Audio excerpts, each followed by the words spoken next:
He Never Expected Much by Thomas Hardy. In this poem, the poetic voice, that of an elderly man, reflects upon the course of his life and how the world has treated him. He personifies the world as a loyal, constant companion. The overall feeling the speaker has is that life has matched his expectations, but then he didn't expect too much. This is probably a good policy, as he wasn't disappointed and didn't spend his life regretting and raging. As in a consumer's report, which you may also be studying if you're taking Cambridge IGCSE, there's an assessment of life, but this poem has a quiet tone of acceptance of one's fate, rather than a more overt feeling of satisfaction or dissatisfaction.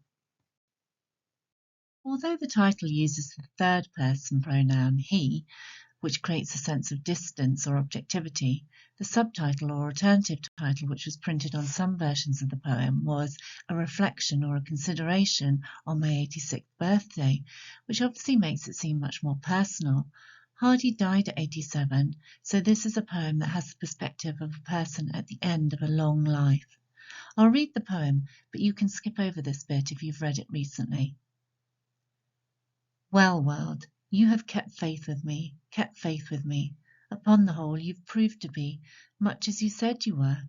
Since as a child I used to lie upon the leas and watch the sky, never, I own, expected I that life would all be fair. 'Twas then you said, and since have said, times since have said, in that mysterious voice you shed from clouds and hills around, many have loved me desperately, many with smooth serenity, while some have shown contempt of me till they dropped underground. I do not promise overmuch, child, overmuch, just neutral tinted haps and such, you said to minds like mine. Wise warning for your credit's sake, which I for one failed not to take, and hence could stem such strain and ache as each year might assign.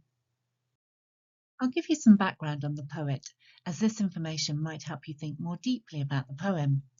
So Thomas Hardy was born in 1840 in Higher Bockhampton, Dorset.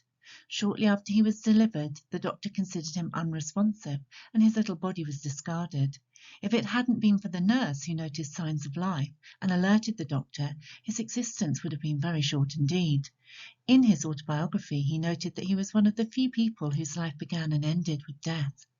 Remember this, because it could have influenced his outlook on life, in that anything was a bonus really, as he very nearly didn't survive at all. As a child, he attended a small village school, but later went to school in Dorchester, where he could expand his education and learn Latin. Hardy's father was a builder and stonemason, so through his contacts, Hardy became articled to an architect after school in Dorchester, and later this work took him to London. By 1862, he was writing a lot of poems, but not having much success with them, so he tried his hand at novels, which was a good thing for us readers, as he became one of our greatest English novelists. In 1871, he published his first novel, swiftly followed by three others, including Far from the Madding Crowd, in 1874. At this point, he married the vivacious, attractive Emma Gifford, and their union lasted 40 years, although by her written account, the marriage was pretty miserable at times. Sadly, they were never able to have children. However, Hardy's literary success continued apace. By 1878, after the publication of two more books, including The Return of the Native, Hardy was an established literary figure. Several other notable novels followed, including Tess of the D'Urbervilles and Jude the Obscure, and it was not until 1898 that he published his first collection of poetry. In 1912, Hardy's wife died suddenly, and by all accounts he was extremely melancholy at this loss, and spent considerable time wishing that their marriage had been happier. But in 1914 he married again, his secretary, Florence Dugdale, who was significantly younger than him, and he continued to write poetry. Hardy died in January 1928, and his heart was buried in the grave of his first wife, but his ashes were laid in Poets' Corner of Westminster Abbey, which gives you an idea of the fame and success he achieved in his lifetime and posthumously. This poem, He Never Expected Much, was published after his death in the Daily Telegraph, and then in a collection called Winter Worlds in various moods and metres. Despite his success and notoriety, Hardy was famous for his pessimistic outlook on life, although he always denied this. Of course, we all bring ourselves and our own interpretations to a poem, and you may think he's pessimistic and I may not. He's also been described as stoical or realistic. Hardy said of himself that he had a sensitive nature and that by having a realistic attitude, he was able to avoid disappointment in life and prevent emotional lows. So what some critics have interpreted as a gloomy outlook could in fact be a sort of self-preservation. All of his novels are set in what Hardy called Wessex, which is the southwest of England, spanning mainly Somerset, Dorset and parts of Wiltshire and Devon. Hardy had an intimate understanding of rural Britain, its landscape, people and practices. There's a real sense of place in his work. Often the environment influences the fate of the other characters significantly. We see his engagement with rural England in this poem too, in the reference to clouds, hills and leas. Let's look at the key techniques that Hardy uses in the poem and how they inform meaning. The speaker addresses the world directly throughout the poem. It's quite an assertive or emphatic start, using a spondee, which means two stressed syllables, well, world. By starting with the interjection well, a conversational tone is immediately created. In fact, it's as if the poem is starting in the middle of a conversation, and we learn that the speaker has felt a connection with the world since childhood. It seems to have communicated with him through nature, the clouds and the hills. The world is personified as a constant companion, and he remembers it telling him as a child, "I do not promise overmuch." We often say that nature communicates with us or calls to us, but of course it doesn't actually speak to us. We imagine it does, or in other words, we feel a sort of connection to nature. We can use the term personification to describe the presentation of the world, or we could use a more complicated term, apostrophe. Apostrophe is where the poetic voice addresses a dead or absent person, or as in the case of this poem, an inanimate object, the world. Notice also that the poem starts with alliteration, repeating letter patterns in well world, and there are several other examples of W alliteration, such as wise warning for your credit's sake, which contributes to the wistful tone of the poem. Remember that this is a man addressing the world as he nears the end of his time on earth. In addition to the repeated letter patterns, there are other types of repetition in the poem, such as kept faith with me in lines 1 and 2. This means you have to be true to your word and constant world. This technique is anadiplosis. We see the end of one poetry line being repeated immediately after it at the start of the next line. We have a similar repeating pattern with you said, which is first mentioned in line 4, and then in the second octave, then you said, and since have said, times since have said. And of course, this is notably sibilant, creating a lispy, thoughtful effect. Almost immediately after this, we have another repeating pattern in the anaphora. Many have loved me desperately, many with smooth serenity. These are complicated terms, but what's important to note is the amount of repetition, and we can say that this creates certain effects. For example, the speaker is acknowledging that the world has kept turning and never promised that life would be easy, and that's exactly how it was. We should remember too that 86 was a very good age for a man at the beginning of the 20th century, and the repetitive nature of the poem could also reference the fact that he's lived for many, many years. You could also argue that repetition creates a sense of weariness. Again, this is perhaps appropriate when considering that the speaker is nearing the end of his life. Returning to the first stanza, it's this octave which makes clear the attitude of the speaker. Never I own expected I that life would be fair. I own means I admit, and the poetic voice acknowledges that he came to an understanding as a child that life would not always be just or always be beautiful and good. There's some ambiguity in the double meaning of the word fair. There's an acceptance that into each life some rain will fall. I've given you some background on Hardy so that you can see that whilst he achieved enormous success, he had his share of hardships too. The development of his accepting attitude towards life is set against a beautiful backdrop on the leas, the rented or leased grasslands or fields, and this peaceful image of a thoughtful child looking up to the skies in a rural setting is perhaps a bit surprising, as it's a beautiful backdrop to a harsh realization. Nevertheless, there seems to be a tone of calm acceptance in the poem. On the whole, you've proved to be much as you said you were. Perhaps he's even being modest. After all, Hardy's life was a great life as a literary giant. However, you may consider this statement to be quite anticlimactic. The enjambment between lines 3 and 4 contributes to this sense of anticlimax, because perhaps as one line drops into the next poetry line, we're expecting something more dramatic than much as you said you were, like wonderful or terrible instead. As I've already mentioned, there's a noticeable amount of alliteration in the poem, and there's also a lot of assonance.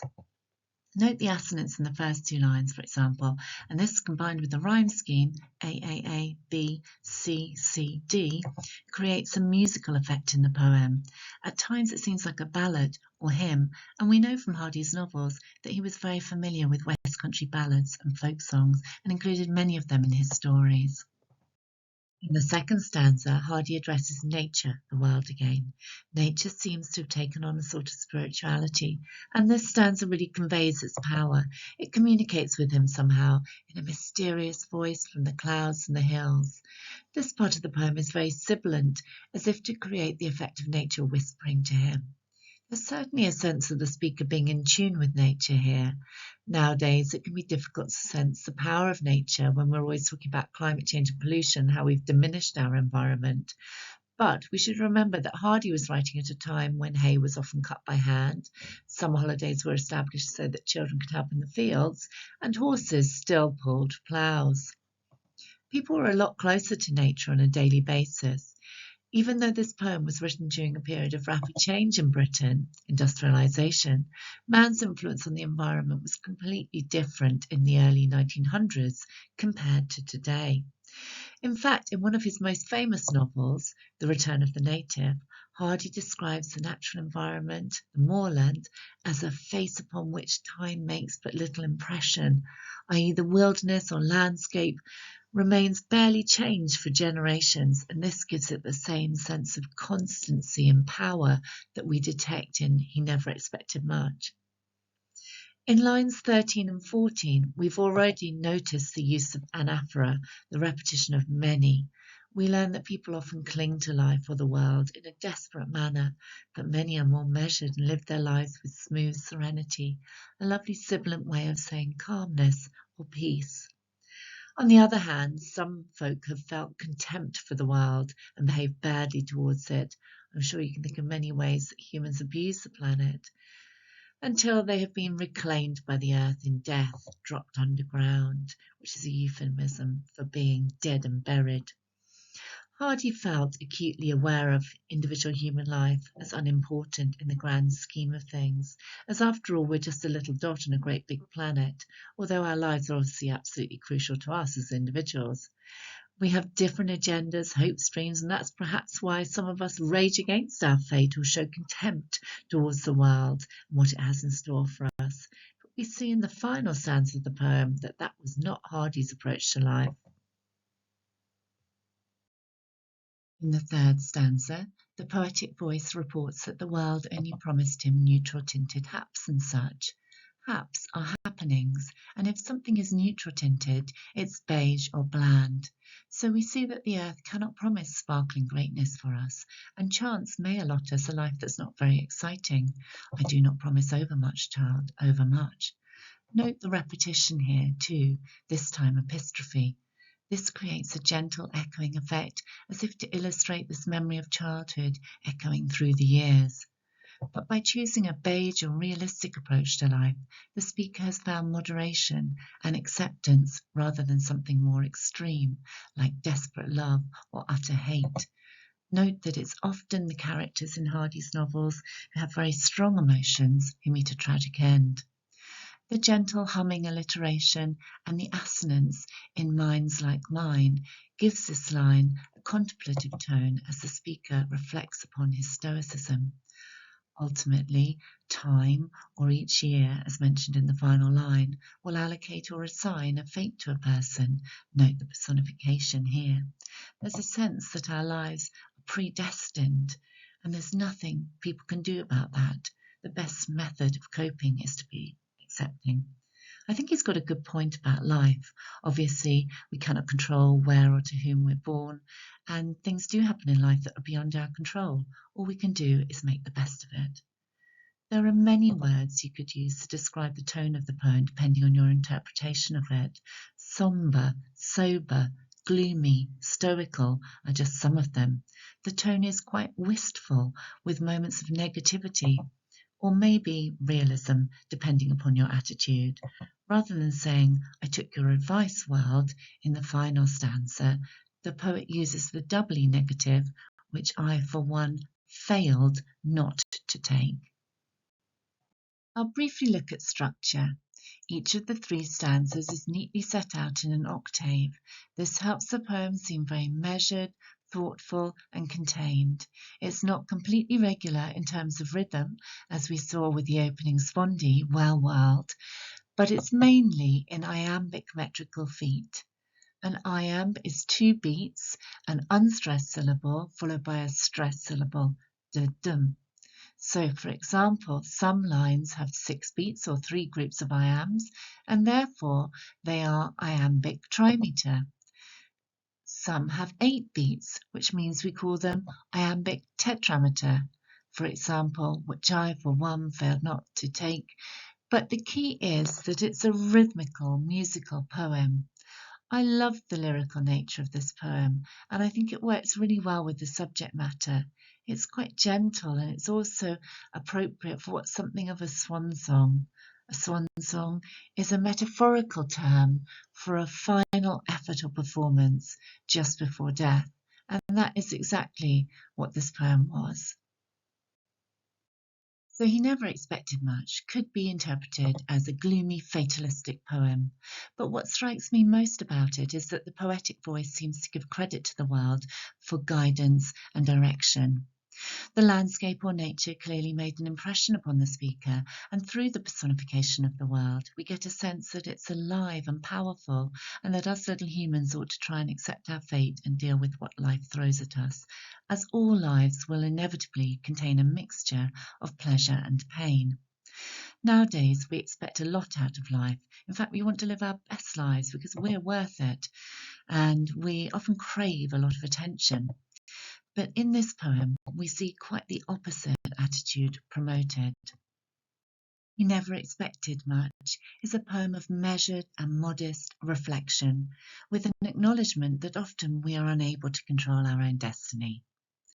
Thank you so much for listening, and please do take a moment to press the thumbs up button.